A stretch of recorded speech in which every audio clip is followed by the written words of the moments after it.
In this episode, we move into a topic that helps explain how organizations stay functional when normal operations are disrupted by something serious, unexpected, and potentially chaotic. Designing and developing a business continuity plan, BCP, is not just about writing a document for a shelf or producing a file that looks formal enough to satisfy management. It is about thinking ahead so the organization can continue its most important work even when people, systems, facilities, suppliers, or communications are under stress. For someone new to cybersecurity and audit, this matters because security is not only about stopping bad things from happening. It is also about making sure the organization can keep serving customers, paying employees, protecting information, and supporting essential decisions when conditions are far from normal. And the BCP is one of the clearest examples of that broader responsibility. Before we continue, a quick note. This audio course is a companion to our course companion books. The first book is about the exam and provides detailed information on how to pass it best. The second book is a Kindle-only ebook that contains 1,000 flashcards that can be used on your mobile device or Kindle. Check them both out at cyberauthor.me in the Bare Metal Study Guide series. A good place to begin is by understanding what business continuity actually means, because beginners often hear the term and assume it only refers to major disasters. Business continuity is the capability of an organization to keep critical activities operating at an acceptable level during and after disruption. That means the focus is not only on survival in the most dramatic situations, but also on maintaining important services when the business faces building outages, staffing shortages, cyber incidents, utility failures, supplier interruptions, or technology breakdowns. The BCP is the organized plan that explains how the organization intends to do that. It usually describes priorities, responsibilities, decision paths, recovery strategies, communication expectations, and alternative ways of working so that the business can continue delivering essential outcomes. That definition matters because continuity planning is not just about recovering technology. It is about sustaining the business itself, which includes people, processes, information, facilities, vendors, and the decisions that hold them together. This is also where it helps to separate business continuity from disaster recovery, because the two concepts are related but not identical. A disaster recovery plan, DRP, usually focuses more narrowly on restoring technology, infrastructure, and data after a disruption, while ABCP focuses on keeping the broader business functioning, even if some technology remains impaired. If a payroll system is down, business continuity asks how payroll responsibilities continue in some acceptable form, while disaster recovery asks how the affected systems are restored to normal operation. Both are important, but continuity planning sits at a wider level and forces the organization to think about essential services rather than only technical repair. This distinction matters to a learner because many weak programs confuse continuity with infrastructure recovery and end up protecting systems without fully protecting operations. A company can recover servers and still fail its customers if it did not plan how people, decisions, communications, and critical workflows would continue during the disruption itself. When organizations start designing ABCP, they should begin with governance, ownership, and executive support rather than jumping straight into detailed recovery instructions. A continuity plan that has no clear sponsor, no defined owner, and no connection to leadership priorities tends to become incomplete, outdated, and ignored until a crisis proves those weaknesses in public. Someone has to be responsible for coordinating the planning effort, working across departments, resolving conflicts and priorities, and making sure the plan reflects real business needs rather than isolated technical assumptions. Executive support matters because continuity planning often requires budget, cross-functional cooperation, and difficult choices about what is truly critical versus what is merely convenient. Without visible backing from leadership, business units may not provide accurate information, and continuity planning can become a paperwork exercise instead of an operational one. Designing the plan well, therefore, starts with authority and accountability, because continuity is an organizational discipline, not a side project owned by one technical team in isolation. Once ownership is established, the next major task is identifying which business processes are truly critical and which supporting resources they depend on. This is more important than many beginners realize, because organizations do hundreds of activities, but not all of them need the same level of continuity protection. Some processes can pause for a short time with limited impact, while others support revenue, safety, legal obligations, customer trust, or core mission delivery, and therefore require much more careful planning. A well-designed BCP does not treat everything as equally urgent. Instead, it identifies the services and operations that must continue, then maps the people, applications, data, facilities, equipment, vendors, and communications those operations rely on. That dependency view is essential because a process may appear simple until the organization realizes it depends on a specific application, a specific building, a specialized employee role, a telecommunications link, or a third-party provider that could all become single points of failure during disruption. This leads naturally into one of the most important tools in the development process, which is the Business Impact Analysis, BIA. The BIA helps the organization determine what would happen if a process were interrupted, how quickly it must be restored or sustained, and what losses would result from downtime. Those losses may involve money, reputation, legal obligations, customer dissatisfaction, safety concerns, or mission failure. And that is why the BIA is more than a technical worksheet. It turns continuity planning into a business discussion by forcing leaders to identify what really matters and what level of interruption is tolerable. Closely related to this are recovery time objective, RTO, and recovery point objective, RPO, which help define acceptable downtime and acceptable data loss for supporting systems.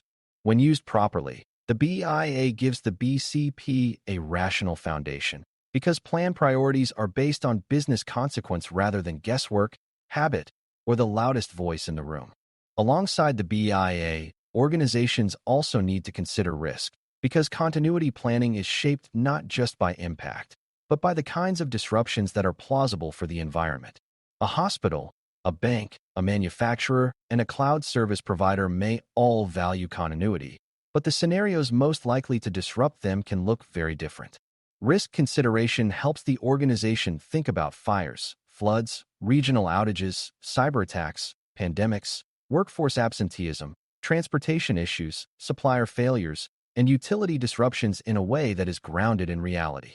The purpose is not to predict every possible event with perfect accuracy. The purpose is to understand the threats that could interrupt critical operations and then design continuity measures that are broad enough and practical enough to respond effectively. Good BCP development therefore blends two perspectives: the impact of losing a critical process and the likelihood or nature of events that could cause that loss. Together, those perspectives help planners choose strategies that are proportional, defensible, and aligned with the organization's actual operating environment. After priorities and risks are understood, the organization can begin designing continuity strategies, which is where the plan starts moving from analysis into action. A continuity strategy is the practical method the organization will use to keep critical work going during disruption, and this may include alternate work sites, remote work arrangements, manual workarounds, secondary suppliers, cross-trained personnel, emergency communications methods, redundant services, or staged recovery arrangements. What matters most is that the chosen strategy fits the importance of the process and the conditions under which the organization expects to operate. A process that supports patient care or financial settlement may need a faster and more resilient continuity method than a process with lower business impact. The beginner should understand that continuity strategies are rarely purely technical. They often involve creative operational thinking, such as how to continue approvals without normal systems, how to serve customers if a facility is unavailable, or how to shift responsibilities when a key team is suddenly unavailable during an emergency.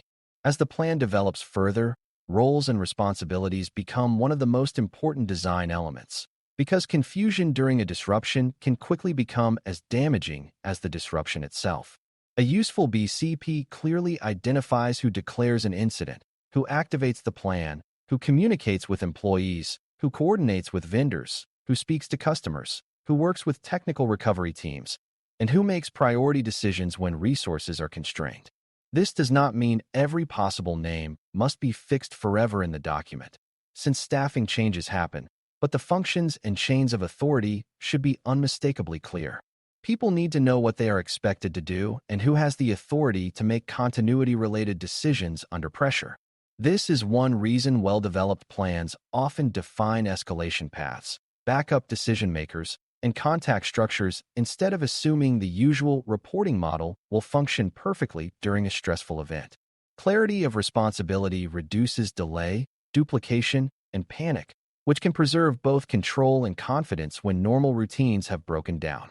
Communication planning deserves special attention because many organizations discovered during disruption that the hardest problem is not only operational recovery, but reliable coordination. If employees do not know where to report, if managers cannot confirm status, if customers receive inconsistent messages, or if suppliers are unsure what is needed, the response becomes fragmented and inefficient. A strong BCP, therefore, includes communication methods, audience groups, message ownership, and fallback options in case normal channels are unavailable.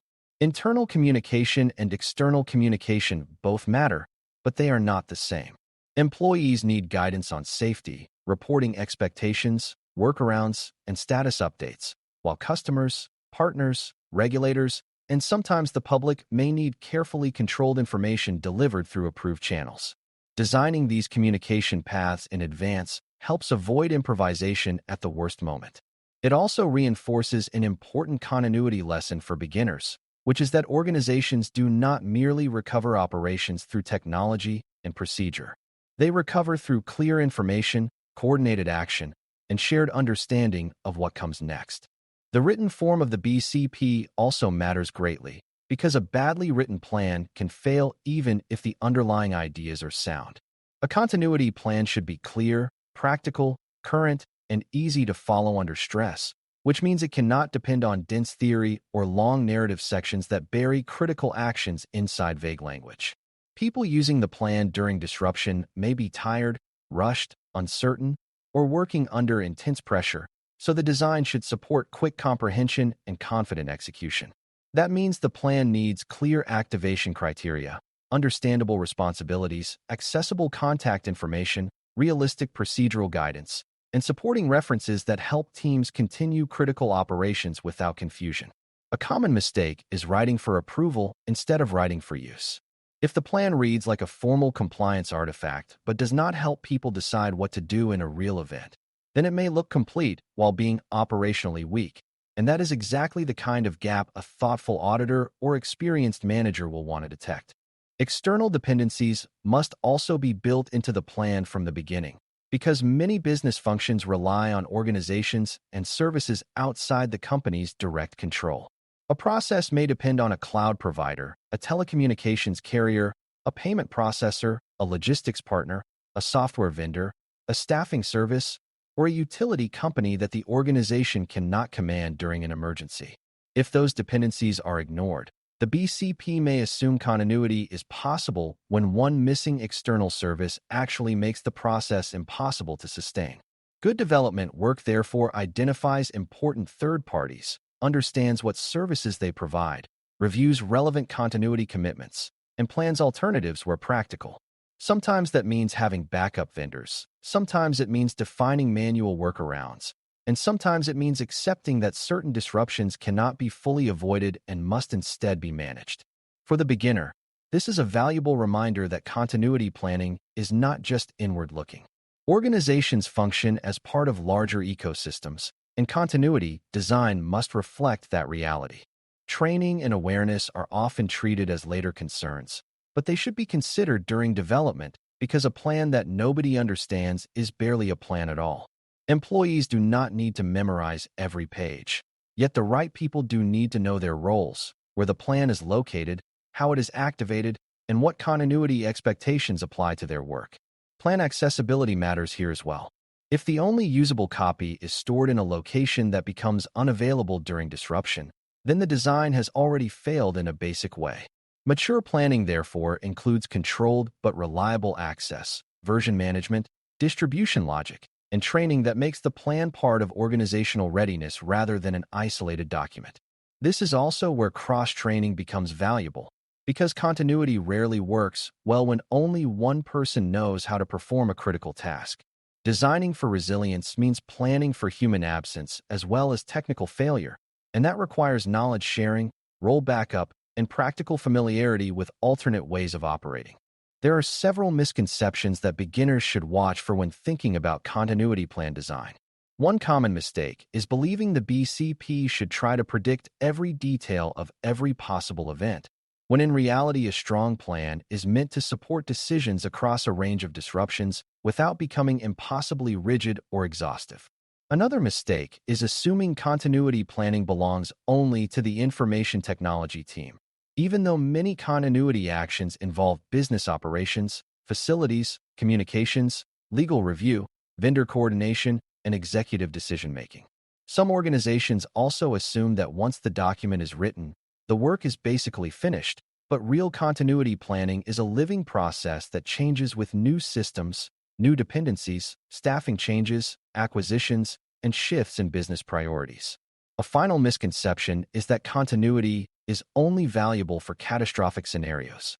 In practice, continuity planning often proves its worth during smaller but more common disruptions, because those events still test whether the organization understands what must continue and how to keep it functioning in the face of disruption. From an audit and assurance perspective, designing and developing ABCP is important because it creates evidence of whether the organization has thought systematically about resilience. An auditor would want to see whether leadership approved the planning effort, whether critical processes were identified, whether the BIA informed priorities, whether dependencies were documented, whether continuity strategies were linked to real business needs, and whether responsibilities and communication paths were clearly defined. The presence of a document alone is not persuasive if there is no evidence that the content reflects actual operations. A good plan should align with organizational structure, business criticality, risk realities, and supporting technical capabilities. It should also connect logically to related plans, including incident response, crisis management, and DRP activities, because continuity does not happen in a vacuum. From the learner's point of view, this is where the larger lesson becomes visible. Planning quality is measured by operational usefulness, alignment, and realism, not by length, polish, or the number of pages in the final binder.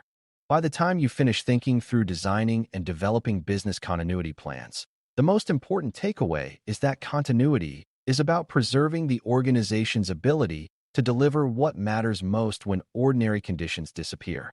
A strong BCP begins with clear ownership, honest understanding of critical business processes, realistic analysis of impact and risk, and carefully chosen strategies that help people continue operating under strain. It becomes effective when responsibilities are clear, communications are planned, dependencies are understood, and the written plan is designed for real use rather than symbolic compliance. For a new student of CISA, this topic is valuable because it brings together governance, risk, operations, and information protection in one practical discipline. It shows that resilience is not built during the crisis itself, but during the quiet planning work that happens long before disruption arrives and tests whether the organization truly knows how to keep going. Thanks for listening. For more audio courses, daily newsletters, and more, please visit baremetalcyber.com.